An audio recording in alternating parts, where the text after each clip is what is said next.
Dan jamaah yang muliakan, kembali bersama Ibnu Qayyim rahimahullahu ta'ala dalam kitabnya Al-Wabil Shayyib.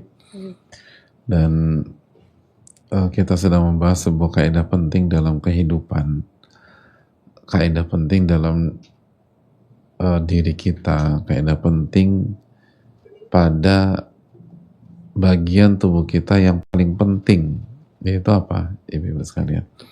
Hati. Karena idza salahat salahal jasadu kulluh. Kalau hati itu baik, maka semuanya akan baik. Telinga akan baik, lisan akan baik, mata akan baik, tangan akan baik, kaki akan baik, pikiran akan baik. Dan kalau hati itu sebaliknya, hatinya jahat, hatinya rusak, maka semua akan bermasalah. Dan pada pertemuan yang lalu kita sudah jelaskan bahwa annal qalba hati itu berkarat sebagaimana karatnya logam gitu loh, seperti timah, seperti perak dan lain-lain gitu loh. Jadi hati itu bisa berkarat. Jangan pernah berpikir hati itu bersih terus. Hati itu bisa berkarat. Dan kita udah jelaskan bahwa ketika para ulama menyatakan hati itu berkarat, sebagaimana berkaratnya emas atau perak atau timah, maka para ulama ingin memberikan gambaran yang lebih jelas gitu loh, bahwa karat pada logam atau besi atau perak itu ngerusak gitu loh. Itu membuat fungsinya menjadi berkurang, bahkan bisa nggak berfungsi lagi. Value-nya akan turun. Bahkan kita udah bahas bisa memudaratkan yang lain gitu loh. Ketika yang kita pakai berkarat itu bisa menjadi gangguan kesehatan dan lain sebagainya. Teriris pisau dengan teriris pisau yang udah karatan, efeknya sama apa beda? Bisa beda gitu.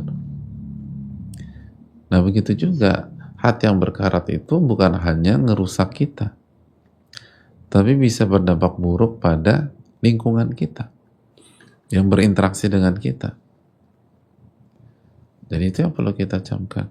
Kalau seorang wanita hatinya berkarat, itu akan berdampak pada anak-anak. Karena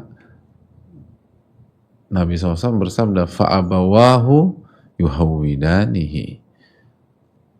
Awalnya anak-anak itu lahir dalam kondisi apa? Fitrah. Lalu orang tuanya menjadikan dia Yahudi, Nasrani, dan Majusi. Begitu juga kalau ibunya berkarat, hatinya berantakan, anaknya kena juga. Gitu loh jamaah. Jadi begitu hati kita berkarat, ini bukan hanya ngerusak kita, ngerusak yang berinteraksi sama kita. Sebagaimana kalau besi itu berkarat, dan logam-logam berkarat itu bisa memudaratkan yang berinteraksi dengan mereka. Jadi dampaknya itu bukan ke kita aja, tapi ke kita dan ke yang berinteraksi dengan kita. Itulah. Ya, hati seseorang berkarat, akhirnya dia emosional. Dia lalu dia nyupir mobil sambil marah-marah, nabrak gitu. Kalau yang ditabrak tiang listrik sehingga kecelakaan tunggal, kalau yang ditabrak anak yang lagi nyebrang, kalau yang ditabrak ibu-ibu yang lagi jalan di trotoar, main ditabrak aja karena dia marah meledak-ledak, akhirnya nabrak. Jadi semuanya tuh bisa kena kalau hati itu berkarat. Suami kena gitu loh. jadi apa ngejawab, suara tinggi sama suami, jadi kena getahnya, anak-anak kena, terus nanti orang tua kena lagi, mertua ribut terus, sama ipar nggak cocok, ternyata karena hatinya apa? Berkarat. Nah itu jemaah, ini yang sering kali kita lupakan. Kita lanjutkan. Wajala'uhu bidzikr, dan pembersihnya itu apa? Zikir. Nah, itu. Pembersihnya itu zikir. Fa'innahu, karena zikir itu membersihkan karat sampai karat itu benar-benar hilang dari hati kita. Kal mir'atil bayda, sehingga hati kita seperti apa? Seperti apa? Cermin yang bersih. Aduh, itu cermin yang bersih. Fa idza turika dzikru sadi'a, fa idza dzukira jalahu. Dan kalau zikir itu ditinggalkan, misalnya hari ini kita lupa zikir, pagi tadi lupa zikir pagi petang, mulai lagi tuh bekarat. Lalu, aduh aku lupa zikir pagi, akhirnya perbanyak istighfar, perbanyak salawat kepada Nabi SAW, lalu bertahmid, nanti bersih lagi tuh hati. Gitu jemaah.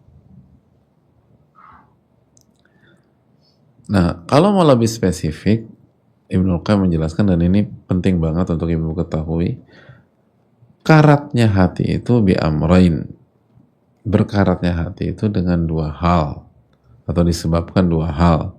Yang pertama, bil ghaflah, kelalaian. Dan yang kedua, wadzanbi, dan dosa-dosa. Sebagaimana sebelum.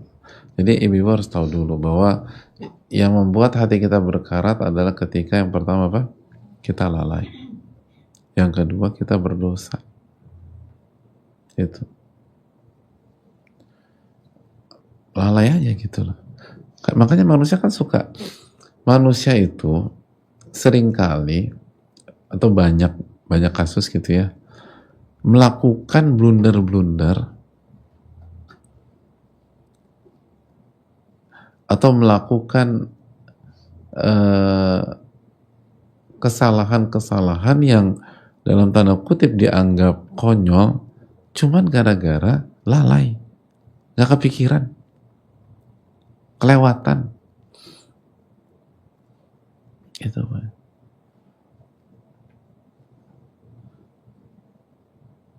Itu tuh sering begitu. Makanya kan seringkali di masyarakat, maksud lo apa sih? Nggak ada maksud apa-apa, lalai aja. Enggak. Ini pasti ada. Kadang-kadang kita suka gitu loh. Apalagi kalau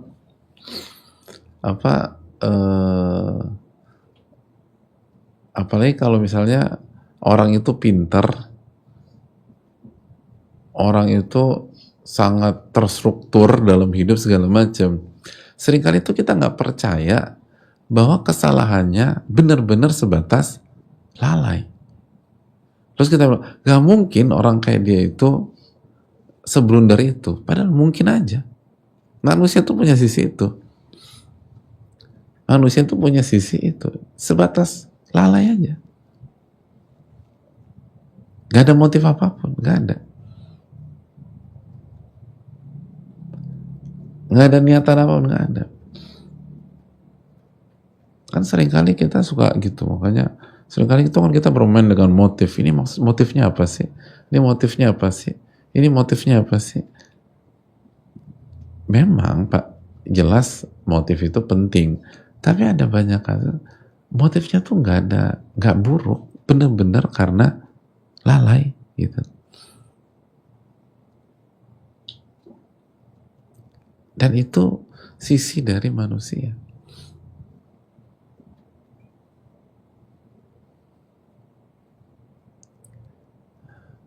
Makanya ibu suka dimarahin suami nggak? Jadi kamu tuh nggak menghargai saya. Nggak ada maksud demikian, gitu. Cuman lalai aja kenapa kata itu yang diucapin. Nggak pernah ibu. Masya Allah ibu terukur terus. Itulah.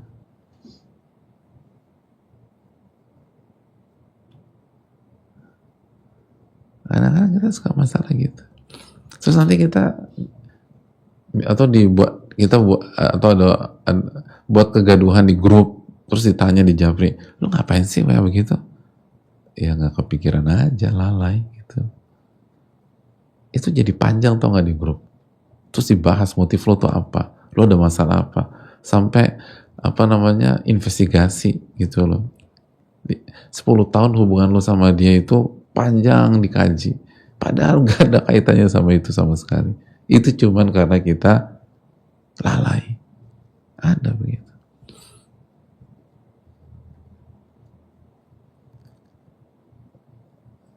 Cuman karena kita lalai.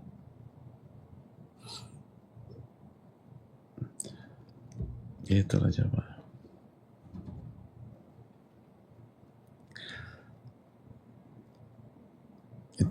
Lalai itu akan membuat karat dalam hati kita. Akan membuat karat dalam hati kita. Dan yang kedua apa? Dosa. Dosa juga akan membuat karat.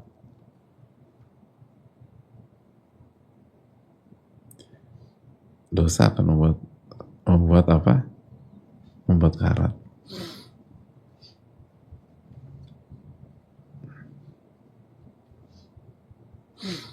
Makanya kan kata Rasulullah SAW, kalau seseorang berdosa apa yang terjadi ibu? Nukitat lahu nuktatun sauda.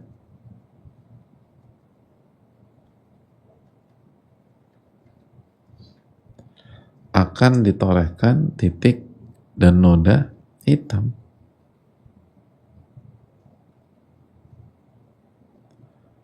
Noda hitam jemaah.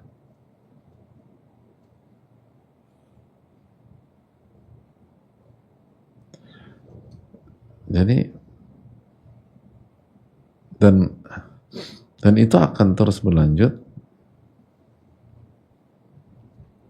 dan akan membuat hati kita itu penuh atau full bernoda hitam. Itu kata Nabi SAW. Gitu. Wa in zada zadat, kata Nabi SAW. Dalam hadis Abu Hurairah, kalau dia tambah dosa, tambah noda hitam, tambah karatnya. Hatta yughallafa biha qalbu. Sampai seluruh hatinya noda hitam. Sampai seluruh hatinya karatan. Fadzalika ar-ran alladzi dzakara Allah fi kitabih. Dan itulah yang dimaksud ran dalam surat apa? Al-Mutaffifin. Kalla bal rana ala qulubihim ma kanu yaksibun. Sekali lagi ayat 14 ya. Al-Mutaffifin 14. Sekali-kali bahkan itu ran kata Allah yang ada di dalam hati mereka karena dosa-dosa mereka lakukan. Jadi itulah yang menutupi ron itu menutupi hati mereka karena dosa-dosa yang mereka kerjakan. Gitu. Itu jemaah. Nah, jadi karatan hati kita karena apa? Kata para ulama, yang pertama apa? Suka lalai. Yang kedua, dosa. Nah, sekarang pembersihnya apa nih? Nah, ibu-ibu ingat bahwa lawannya dosa itu apa? Atau pembersih dosa itu apa? Istighfar dan taubat. Itu kaidah. Itu nggak boleh lupa tuh. pembersih dosa itu istighfar dan taubat. Ini harus jadi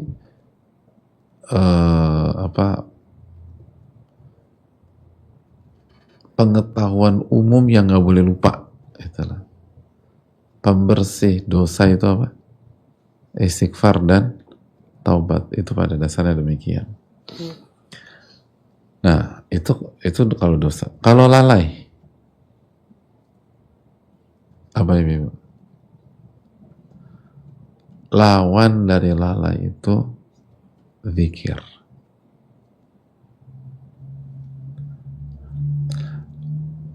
Lawan dari lalai itu zikir. Makanya zikir itu kan bahasa Indonesianya apa? Ingat. Nah, itu kan. Kalau kita bilang, ya ini gue lalai banget, itu sering secara umum dia artinya kan gue nggak inget lagi kan gitu. Jadi lawannya lalai itu ingat bahasa Arabnya zikir. Jadi kalau nggak ingin jadi orang yang lalai dan membuat blunder-blunder konyol yang seharusnya kita tidak lakukan, kuatin zikir. Kuatin apa? Zikir. Kuatin zikir. Semakin zikir kita kuat, maka kemungkinan kita lalai semakin kecil. Gitu jemaah. Kalau kita lalai itu semakin kecil. Ini kaidah. Jadi kenapa ya aku kok suka lalai, suka ini? Kuatkan zikir. Aku ini banyak dosa, perbanyak istighfar. Kalau dosa besar, taubat kepada Rabbul Alamin. Faman kanatil ghaflatu aglaba awqatihi. Nah ini kaidah. Kana sada mutarakiban ala qalbih. Semakin kelalaian itu mendominasi waktu-waktunya, maka karat itu menjadi semakin tebal pada hatinya. Nah, itu karat itu semakin tebal. Wasada'uhu bihasabi ghaflatih. Karena karat itu sesuai dengan kelalaian dia.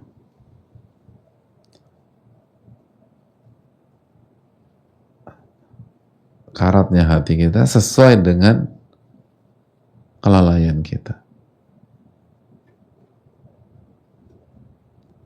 Itu jemaah. Jadi kalau misalnya kita dari pagi tadi sampai jam berapa nih? 10.45 belum berzikir kepada Allah. Zikir pagi lewat. Terus tasbih aja nggak sekalipun bertasbih. Bertahmid nggak sekalipun bertahmid. Belum baca Quran walaupun satu ayat.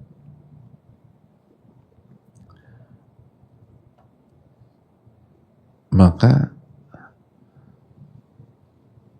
dari tadi kita bangun sampai 10.45 ini udah karatannya lumayan hati kita. Dan menutupi hati kita tersebut. Dan tadi, kalau karatan akan ada banyak dampak lain. Itu poin. Makanya kan begitu bangun tidur kita disuruh apa? Zikir. Alhamdulilladzi ahyana ba'dama amatana wa ilaihin nusyur. Udah, jagain tuh. Itu hal penting. Jadi karat itu tergantung kelalaian kita. Semakin lama kita lalai, semakin tebal karatnya dan semakin parah karatnya. Itu poin. Maka yang harus kita lakukan adalah perbanyak zikir dan perbanyak istighfar. Makanya Nabi SAW istighfar sehari berapa kali? Itu di atas 70, 100 kali. Sallallahu alaihi wasallam. Itu Nabi SAW yang maksum. Kita kok kurang beristighfar kita. Lalu jangan sampai lupa berzikir kepada Rabbul Alamin. Kita buka sesi tanya jawab. Wassalamualaikum warahmatullahi wabarakatuh.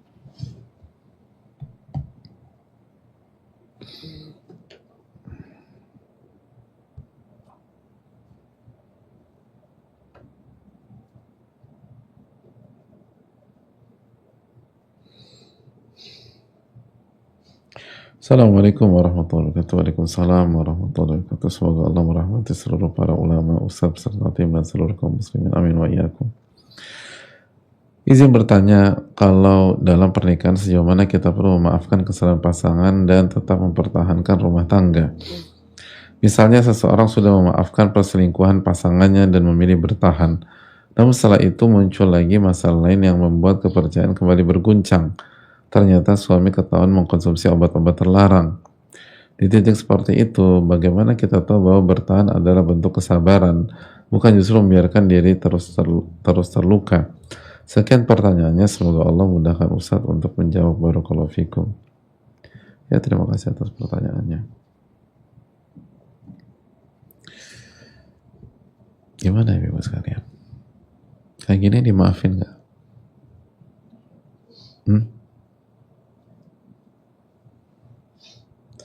Yang pertama gini loh,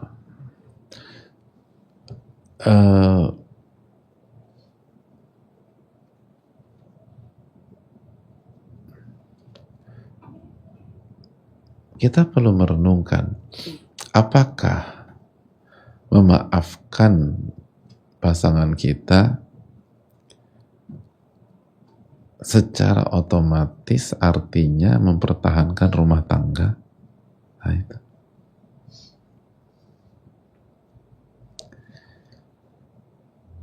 Sebagaimana apakah bercerai artinya kita tidak memaafkan pasangan kita? Benar nggak? Ya nggak Ibu? Bukankah kalau kita tajamkan, bisa jadi itu dua kotak yang berbeda. Bisa jadi itu dua kotak yang berbeda. Masih ingat bagaimana istrinya Thabit bin Qais menggugat cerai suaminya? Saya mau tanya sama Ibu sekalian, ketika istrinya Thabit bin Qais menggugat cerai dan disetujui oleh Nabi SAW, apakah artinya beliau tidak memaafkan suaminya? Ayo, ingat-ingat lagi. Masih ingat nggak Ibu sekalian kisah itu?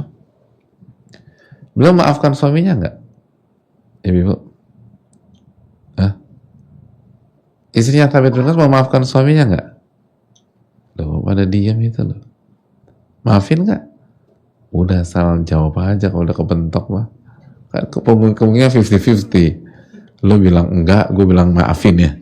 Paling kan diantara kita yang benar gitu. Kalau murid tuh, maafin nggak? Maafin atau enggak? Yang maafin coba angkat tangan. Yang enggak, jawabannya enggak dua-duanya. Karena suaminya enggak buat salah. Bahkan suaminya hebat.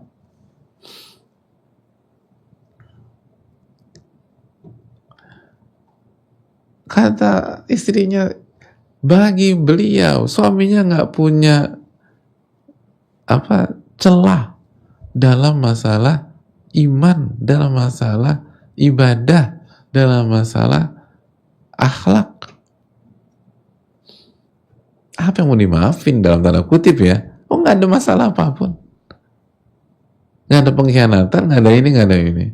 Jadi lu maafin gue enggak, dua-duanya bisa salah itu loh, karena konteksnya bukan itu. Lo terus kenapa gue gak cerai? Walakinni akhaful kufra ba'dal iman.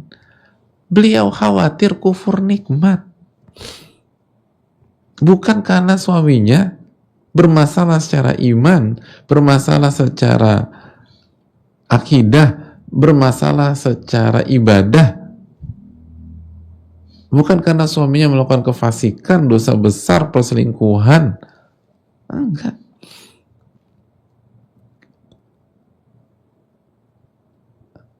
Ini masalah khawatir gak bisa menunaikan hak suami. Kenapa? Gak cocok. Itu. Sebatas itu. Iya, sebatas itu. Akhirnya Nabi SAW setujui. Jadi jamaah sekalian, kita menikah itu, berumah tangga itu,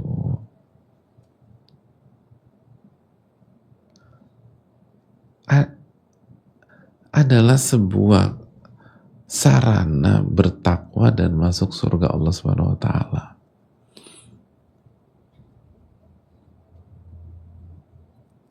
Ketika seseorang merasa ia tidak bisa atau rumah tangganya tidak bisa membuat dia bertakwa atau mensupport ketakwaannya, bahkan sebaliknya menggembosi, menjatuhkan, dan bisa membuat dia kufur nikmat,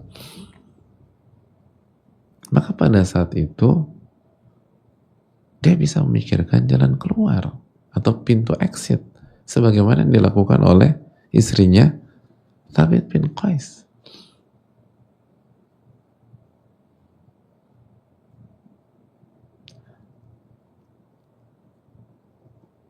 Walaupun dia sudah maafkan suaminya misalnya, atau walaupun dia sudah maafkan istrinya, tapi kalau terus dipertahankan, ini saya bukannya ke surga malah ke neraka nih, misalnya demikian. Contoh yang lain, yang lebih simpel lah, kalau pasangannya baik, baik, ramah, supel, baik hati, tidak sombong, suka menabung, royal, segala macam. Setiap bulan uang belanja, ibu uang belanja berapa? Setiap bulan uang belanja 375 juta, gitu loh, setiap bulan. Hari ini suaminya murtad, na'udzubillah, thumma na'udzubillah, murtad.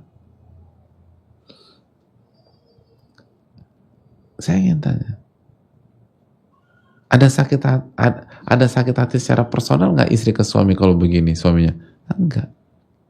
Ada yang perlu dimaafkan secara personal atau hak istri gara-gara suami? Enggak. Tapi begitu saya murtad, pernikahan masih bisa dilanjutkan? Selesai. Pernikahan selesai. Walaupun saling mencintai. Pernikahan selesai. Berakhir. Jadi seringkali kita tuh saya nggak bisa memaafkan suami saya, jadi kita bercerai, atau sebaliknya, saya memaafkan suami saya, jadi kita lanjut. Bukan begitu caranya. Pernikahan itu lanjut atau tidak, itu dikembalikan ke syarat-syarat syar'i. Terus yang kedua, apakah pernikahan ini tetap bisa membawa kita ke surga atau tidak? Kalau justru pernikahan itu membawa kita ke neraka, dan orang berbeda-beda, orang tuh nggak sama, makanya sebagian fuqaha kan mengatakan, apabila mempertahankan pernikahan membuat agama istri jadi rusak, atau membuat mental istri jadi rusak,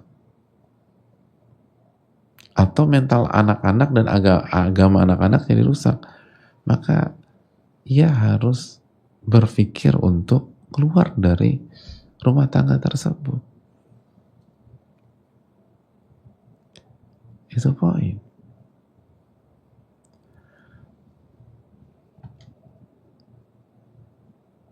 Jadi ini yang perlu kita camkan. Nah, oleh karena itu dalam kasus ini orang yang ingin memutuskan kasus ini masih perlu mendalami. Contoh, sudah sejauh mana menggunakan obat-obat terlarang tersebut. Stadium itu beda-beda. Terus kerusakannya sudah ada atau belum? Kerusakan, misalnya kerusakan akal sehat.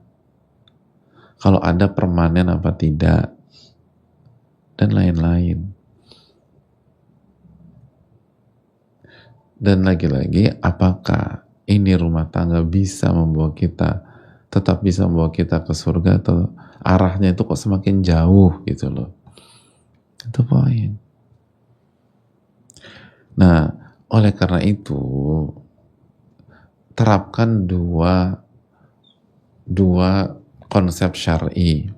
Yang pertama, banyak istikharah.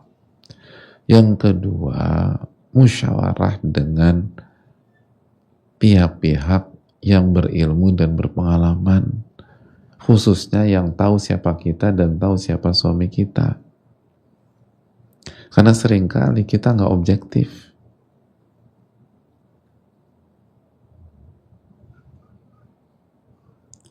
Seringkali kita tidak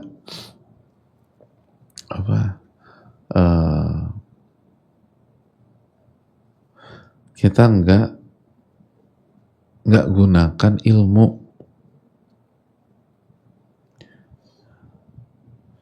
tetapi menggunakan perasaan.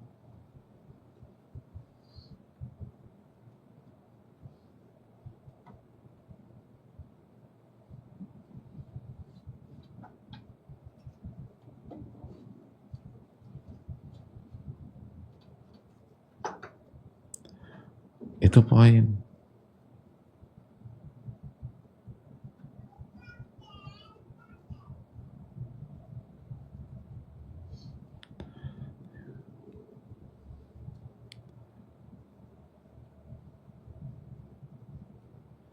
Itu perlu kita camkan bersama-sama.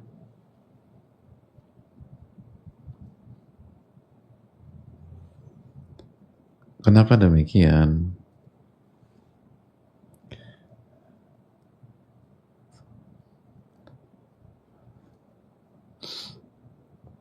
Karena manusia itu tadi seringkali kita ya ibu-ibu sekalian itu tetap memaksakan untuk melanjutkan sesuatu padahal secara objektif sudah tidak layak.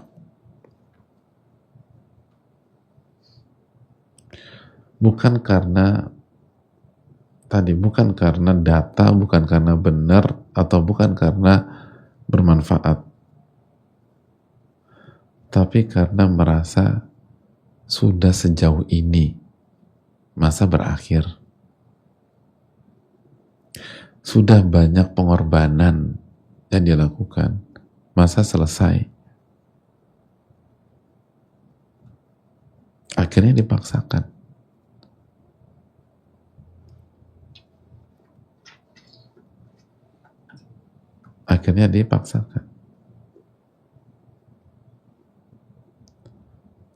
Harusnya harus selesai sekarang, tapi enggak. Karena itu tadi udah tanggung, sudah terlambat, padahal belum terlambat. Anda masih bisa bertobat, atau Anda masih bisa membuka lembaran baru dan menyudahi kehidupan toksik sebelumnya. Tapi nggak mau. Makanya butuh musyawarah. Makanya Allah perintahkan musyawarah, wasyawirhum fil amr, dan bermusyawarahlah dalam memutuskan sesuatu, sehingga kita tidak terjebak pada kesalahan-kesalahan berpikir di atas. Dan istiqoroh, minta petunjuk kepada Allah. Allah ta'ala alam bisawab. Mungkin itu.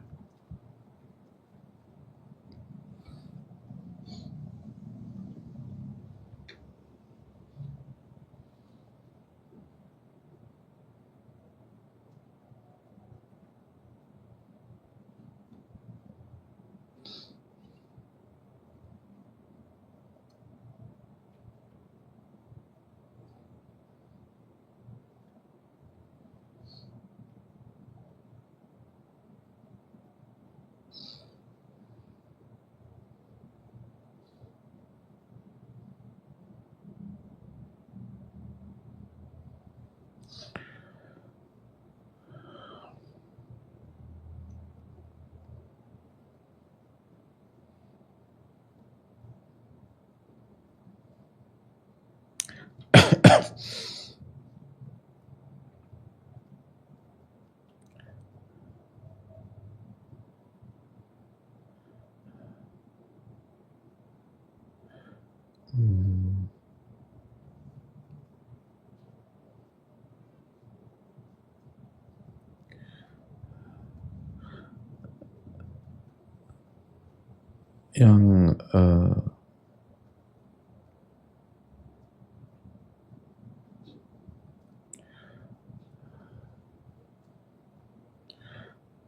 Assalamualaikum ahsanalaikum wa iyyakum.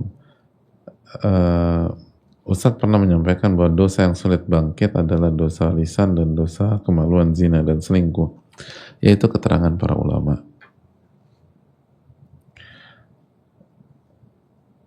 Itu keterangan siapa? Ibnul Qayyim, kalau nggak salah dalam Uddatus Sabirin. Saya ingin bertanyakan, jadi bukan keterangan saya, itu keterangan para ulama. Kalau selingkuh tapi nggak sampai zina, apakah itu termasuk? Karena suami saya sudah 2 kali selingkuh dan selalu menyalahkan saya. Selingkuh pertama katanya karena saya nggak memuaskan, karena habis lahiran. Kedua karena finansial. Terus kemarin malah nganter perempuan pulang sampai rumahnya habis meeting. Saya curiga karena mobil bau parfum perempuan. Karena suami bilang yang dimaksudkan ustadz-ustadz itu adalah zina badan, bukan pacaran, begitu. Oh, yang dimaksud ustadz itu zina badan, bukan pacaran. Saya sedih karena, itu. Saya sedih karena suami saya sebenarnya yang mengajak saya kajian, tapi kadang seperti tidak mencari kebenaran dan hanya mencari pembenaran. Yang pertama, yang dimaksud zina itu adalah apabila terjadi zina badan atau penetrasi. Jadi para ulama memberikan definisi detail zina atau definisi zina adalah, mohon maaf, apabila kepala dzakar menghilang dalam liang vagina wanita dan itu bukan dengan status yang tidak, atau bukan suatu suami istri. Jadi itu untuk menjelaskan agar clear, jangan nggak ada salah paham. Itu yang dimaksud zina. Itu yang pertama. Yang kedua, ketika berarti jalan bareng segala macam dan satu berdua-duaan, apakah itu termasuk zina? Itu tidak masuk ke zina. Zina secara fikih yang konsekuensinya panjang. Namun masuk ke dalam zina secara majas atau zina kecil, sebagaimana sabda Nabi kita Sallallahu Alaihi Wasallam di dalam hadis Abu Hurairah, likulli ibni Adam hadzun minaz zina, setiap manusia itu punya bagian dari zina, punya andil bagi zina. Fa'inan tazniyani wa zinahuma nazar, mata itu berzina dan zinanya adalah melihat.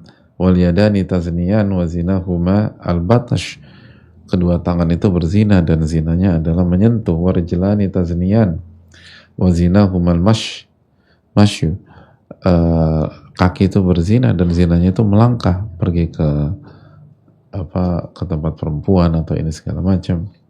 Wal fam yazni wa zinahul qublah, dan mulut atau bibir berzina dan zinanya adalah bercumbu atau mencium. Wal qalbu yahum wa yatamanna, dan hati itu berfantasi, memikirkan dia dan seterusnya. Wa yusaddiqu dzalikal farju aw yukadzibu, dan klimaks atau klimaksnya ada pada kemaluan, apakah dieksekusi atau tidak. Nah, itu poinnya. Nah, kalau dimaksud zina secara kecil atau ini, ya ini masuk. Tapi kalau zina yang berkaitan dengan hukum hudud dan lain sebagainya, dan dan inti dari ini semua belum ke arah sana. Nah, apakah dibiarkan? Enggak, kan ini hadisnya. Hadisnya kan ini, bahwa tangan bisa berzina, ini bisa berzina, itu bisa berzina. Itu yang pertama. Yang kedua, sekali lagi Allah yang berfirman wala taqrabuz zina. Allah nggak mengatakan jangan berzina, tapi jangan dekati zina. Dan salah satu makna dari jangan dekati zina adalah berkhalwat, berdua-duaan, lalu ngedate atau pacaran dan lain sebagainya. Kan itu sangat sangat dekat. Kenapa? Innahu kana fahisyatan wa sa'a sabila.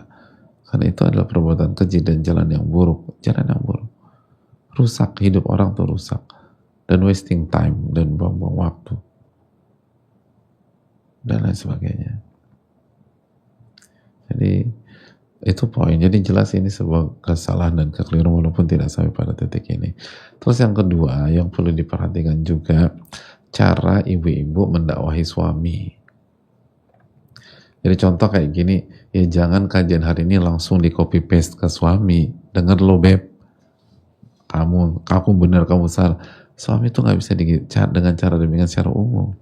Suami itu pemimpin. Kita harus bicara, apalagi nasehatin dengan cara yang cantik. Bagaimana seseorang menyampaikan masukan ke pemimpinnya. Jangan, aku udah tanya sama Ustadz, katanya itu pinter-pinterannya kamu aja, gitu, nggak benar kamu, gitu. Bukan begitu caranya, nggak bisa secara umum. Itu buat masalah baru. Walaupun kita bisa mengerti misalnya penanya atau seorang istri seperti itu sedih, sakit hati, apalagi ketika alasannya itu tidak memuaskan, itu kan menyerang jantung pertahanan wanita. Sebagaimana itu juga menyerang jantung pertahanan laki-laki. Masalah kualitas di hubungan itu kan sangat sensitif. Maka sekali lagi buat suami, kalau udah salah aja, tobat, jangan membuat luka baru lagi. Walaupun itu mungkin benar, tapi jangan pernah disebutkan. Kesian istri kita. Kita cari alasan hari ini, kita sampaikan hari ini, itu wanita bisa terpukulnya bisa sampai 5 tahun lagi. Karena itu sangat sensitif. Jadi sekali lagi, dan jangan pakai salahkan orang dan seterusnya. Nah, bagi istri yang sudah mengalami itu, ya udah, lupa jangan fokus ke ucapan manusia. Tapi ingatlah apa janji Allah Subhanahu wa taala. Terus yang berikutnya, semoga masih bisa diperbaiki, apalagi suami yang ngajak kajian. Berarti kan beliau masih punya potensi baik tuh besar, bahkan bukan potensi, modal baik tuh besar. Tapi mungkin orang khilaf atau lalai tadi, kurang zikir atau ini, dan alhamdulillah kan belum terjadi yang menjadi anti klimaks itu. Jadi masih inilah optimis, jangan pikirkan apa yang diucapkan sebagai alasan. Lalu kalau mau menasihati suami harus pintar caranya, harus baik-baik dan muliakan. Dan yang berikutnya, bertakarub kepada Allah Subhanahu wa taala, banyak doa, lalu perbaiki sisi kita, gitu loh. Perbaiki sisi kita sebagai istri, harus semakin cantik dalam bermain, lalu harus semakin cantik secara penampilan, tapi itu sesuai dengan suami. Jadi karena penampilan istri itu di masyarakat nggak punya pakem khusus atau satu, gitu. Saya kenal pasangan tuh yang istrinya tuh sangat dilarang sangat dilarang menurunkan berat badan, nggak boleh. Kenapa? Suaminya sukanya begitu, gitu, seneng aja. Pokoknya nggak boleh istrinya berat badannya turun tuh nggak boleh, gitu. Tapi ada suami yang minta istrinya turunin berat badan, padahal ini mungkin istri sama ini berat badannya sama nih. Jadi untuk konteks ini ya, kembali ke apa yang diinginkan gitu loh. Kita belum bicara konteks kesehatan ya, kita bicara, dan tentu saja harus disinkronkan dalam konteks yang lain atau kesehatan dan lain sebagainya. Mungkin itu zaman sekarang, semoga bermanfaat dan semoga Allah memberikan taufik kepada kita. Dan sekali lagi perbanyak zikir kepada Allah Subhanahu wa ta'ala. Kita tutup. Subhanaka la ilaha illa anta astaghfiruka wa atubu ilaik. Assalamualaikum warahmatullahi wabarakatuh.